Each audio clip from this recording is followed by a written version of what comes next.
ने एक दो नहीं 6 जगह से अटैक किया था पाकिस्तान पर। देखिए जरा वो 6 जगह कौन सी हैं। ये अफगानिस्तान और पाकिस्तान का नक्शा आप देख रहे हैं। बॉर्डर के कॉर्नर पर अगर आप देखिए, जिसमें हेलमंद, नंगरहार, पख्तिका, पख्तियां, कुनार, खोस्त, ये सब खैबर पख्तूनख्वा के पास के इलाके। और यहां से अफगानिस्तान ने पाकिस्तान पर 6 ठिकानों से अटैक किया। पाकिस्तान कुछ समझ नहीं पाया कहां से हमला किया जा रहा है, कहां से अटैक किया जा रहा है। जब तक कुछ समझता पाकिस्तान, तब तक उसका नुकसान हो चुका था। ये वो 6 जगह हैं जहां से हमले किए गए हैं। पाकिस्तान को भारी नुकसान हुआ है।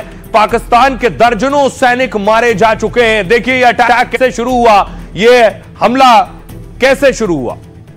एक तरफ थी पाकिस्तानी सेना पोस्ट पर, बॉर्डर पर, दूसरी तरफ अफगान के लड़ाके। अफगानिस्तान ने पाकिस्तान पर भीषण हमला किया। खबर यह है कि 58 सैनिक को मार दिया है। अफगानिस्तान ने दावा किया कि पाकिस्तान के हमने 58 सैनिक मार दिए। 25 चौकियां पाकिस्तान की कब्जा ली है। इस्लामाबाद से खैबर पख्तूनख्वा तक हाहाकार मच गया है। उसने सोचा नहीं था कि एयर स्ट्राइक की इतनी बड़ी कीमत चुकानी पड़ेगी पाकिस्तान को। 2 दिन पहले टीटीपी के नाम पर उसने काबुल पर अटैक किया था। जवाब में अफगानिस्तान ने एक साथ 6 जगहों से हमला किया। 30 से ज्यादा पाक सैनिक घायल हो गए, सैकड़ों भाग खड़े हुए। भारी मात्रा में पाकिस्तान के हथियार भी अफगानों के कब्जे में। जवाब में पाकिस्तान ने भी अफगान के कंधार में ड्रोन अटैक किया है। यानी 2 मुस्लिम देशों के बीच भीषण जंग छिड़ गई है। अफगान ने यह कहकर हमला किया कि पाक आईसिस को पनाह दे रहा है। जैसे पाक ने हमला किया कि तुम टीटीपी को पनाह दे रहे हो और बम मार दिया, इसने हमला किया कि तुम आईसिस को पनाह दे रहे हो तो हमने अटैक कर दिया। अफगानिस्तान ने अपनी जमीन से आतंकियों को खदेड़ दिया, उसका कहना है। लेकिन पाकिस्तान ने खैबर पख्तूनख्वा में उन आतंकियों के अड्डे बना दिए। आतंकियों को ट्रेनिंग के लिए कराची, इस्लामाबाद से लोग ट्रेनिंग देने आते हैं। पाकिस्तान को आईसिस के जिन लड़ाकों को घर से निकालना चाहिए, अफगानिस्तान कह रहा है उनका इस्तेमाल वो हमारे खिलाफ हमले के लिए कर रहा है। आईसिस अफगानिस्तान और दुनिया के देशों के लिए खतरा है। अफगानिस्तान ने इसे ट्रेलर बताते हुए पाक को धमकी दे दी है कि अपनी जमीन पर हमला और हवाई क्षेत्र का उल्लंघन हम हरगिज बर्दाश्त नहीं करेंगे। सुनिए जरा इस हमले के बाद अफगानिस्तान के प्रवक्ता क्या कह रहे हैं। रस्मी पुलवा और फर्जी करख के वजियत तरबश पर कंट्रोल लान दे। पाकिस्तान अपनी नाकामी की जिम्मेदारी अफगानिस्तान पर डालने की कोशिश करता है। वो अपनी नाकामी को छिपाते हैं। वो एक एजेंडे को फॉलो करते हैं जिसका मकसद अफगानिस्तान को बदनाम करना होता है।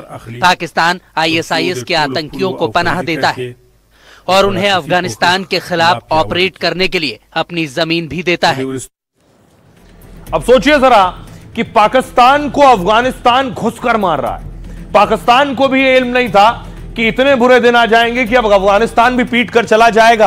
तो अब पाकिस्तान क्या कर रहा है? पाकिस्तान भारत पर आरोप लगा रहा है। पाकिस्तान कह रहा है कि इसमें भारत का हाथ है, भारत उकसा रहा है, इसलिए अफगानिस्तान हमें मार रहा है। और यह कब हो रहा है? अगली तस्वीर देखिए। आज खुद जब अफगानिस्तान के विदेश मंत्री हिंदुस्तान में है, अमीर मुत्तकी ने प्रेस कॉन्फ्रेंस की बाकायदा इस दौरान, और उधर अफगानिस्तान अटैक कर चुका था। हदफ और मकसूद था वो हासिल हुआ।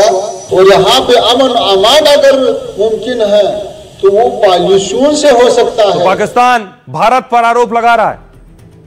देखिए जरा, अब आपको बताऊं शहबाज शरीफ क्या कुछ कह रहे हैं। शहबाज कह रहे हैं पाकिस्तान की सुरक्षा से कोई समझौता नहीं होगा, हर उकसावे का कड़ा और असरदार जवाब दिया जाएगा। इधर ताबूतों की लाइन लगी हुई है पाकिस्तान में। अफगानिस्तान कह रहा है अफगान की तरफ से जंग रुकी है, हम शांति चाहते हैं। अगर पाकिस्तान शांति और अच्छे रिश्ते नहीं चाहता है तो अफगानिस्तान के पास भी विकल्प मौजूद हैं। हमारा दिल बड़ा है, अफगानिस्तान को भारत या पाकिस्तान से कोई दिक्कत नहीं है। जरदारी कह रहे हैं कि पाकिस्तान के पास इस बात के ठोस सबूत हैं कि कई हमले अफगान धरती से संचालित हुए हैं और चरमपंथी समूहों को भारत से समर्थन मिल रहा है। पाकिस्तान के देखिए सेना का कहना है पाकिस्तानी सेना ने कई अपमान अफगान चौकियों और पोस्ट पर अटैक किया। बड़ी संख्या में अफगान सैनिकों और टीटीपी आतंकियों को मारा है। इसके अलावा अफगानिस्तान में तालिबान के प्रवक्ता देखिए कह रहे हैं कि भारत के साथ हमारे रिश्ते दूसरों के साथ टकराव के नहीं है, बल्कि अपनी जरूरतों पर आधारित है। हम अफगान को जंग का मैदान नहीं बनने देंगे। नागरिकों पर गोलीबारी अंतर्राष्ट्रीय कानूनों का उल्लंघन है, पाकिस्तान के गृह मंत्री कह रहे हैं। पाकिस्तानी सेना हर ईंट का जवाब पत्थर से दे रही है। ये है कि दुनिया के मुस्लिम देश जो पाकिस्तान के साथ आकर खड़े होते हैं, चाहे वो ईरान हो या फिर कतर हो, ये आखिर क्यों खामोश है? देखिए सऊदी अरब क्या कह रहा है अब जब बचाने का वक्त था। पिछले महीने सऊदी अरब पाकिस्तान में रक्षा समझौता हुआ। इसके तहत दोनों देशों ने सामूहिक सुरक्षा का वादा किया, यानी किसी एक देश पर हमला हुआ तो दोनों पर हमला माना जाएगा। पाकिस्तान ने पूरी दुनिया के सामने इस समझौते पर दस्तखत किए और बताने की कोशिश की कि हम पर हमला होगा तो सऊदी हमारे साथ है। लेकिन सिर्फ एक महीने में ही इस समझौते की पोल खुल गई, क्योंकि अफगानिस्तान ने पाक पर हमला किया तो सऊदी अरब चुप रहा। सऊदी अरब ने जवाब भी दिया तो चिंता जताई और शांति की अपील की।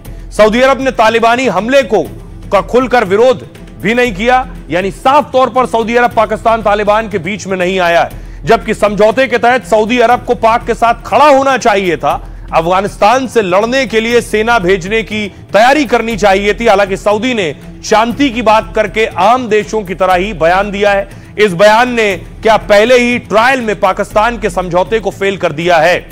अब सवाल यह उठ रहा है, एक तरफ अफगानिस्तान पाकिस्तान को पीट रहा है, सऊदी अरब बचाने नहीं आ रहा है। अफगानिस्तान भारत आ गया है और भारत में वो कई दिनों के दौरे पर हैं। कल देवबंद गए थे, इससे पहले विदेश मंत्री से मिले, आगरा का ताजमहल भी देखने जाने वाले हैं। आखिर क्यों ये बवाल है? ये देख रहे हैं ऊपर जो आप लाल देख रहे हैं, ये नक्शा अफगानिस्तान का है और जो हरे रंग में देख रहे हैं ये है पाकिस्तान का नक्शा। बीच में पीली लाइन जो आप देख रहे हैं जो ब्लिंक कर रही है, ये है डूरेंट लाइन। पाकिस्तान और अफगानिस्तान का बॉर्डर है ये। यही बॉर्डर बवाल है। क्यों?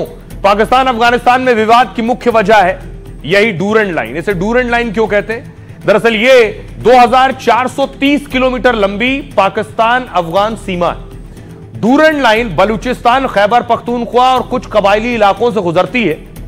इसने अफगानिस्तान में रहने वाले पश्तूनों को दो देशों में बांट दिया है, यानी कुछ पश्तून बॉर्डर पर इधर रहते हैं, कुछ इधर रहते हैं। बीच में लाइन आ गई तो पश्तून बट गए दोनों देशों में। इसलिए अफगानी सरकार इसे बॉर्डर नहीं मानती है, काल्पनिक रेखा कहती है। दरअसल 1989 में सर हेनरी डूरेंट ने अफगान शासक के साथ एक रेखा का समझौता किया, यानी बॉर्डर का। उन्हीं के नाम पर इसे डूरेंट रेखा कहा गया, जो ब्रिटिश इंडिया अफगानिस्तान में तय हुई थी। कहा यह जाता है कि सर डूरेंट ने क्या किया, एक मैप उठाया, अफगानिस्तान और पाकिस्तान तब बंटवारा नहीं हुआ था, मैप उठाया और पेन से, कलम से उस पर रेखा खींच दी है। यही है वो पीली रेखा जो अफगानिस्तान और पाकिस्तान का बॉर्डर बन गई। लेकिन इसने अफगानी पश्तूनों के गांव, मकान, जमीन दो देशों में बांट दिए। सीमा तय होते ही विरोध शुरू हुआ। तालिबानी सत्ता में आए तो उन्होंने कड़ा रुख अपनाया इस पर। तालिबानी सरकार बनने के बाद से सीमा पर दोनों तरफ से लगातार गोलीबारी हो रही है। फिलहाल अब इस मुद्दे को लेकर दोनों देशों में युद्ध के हालात बन गए हैं।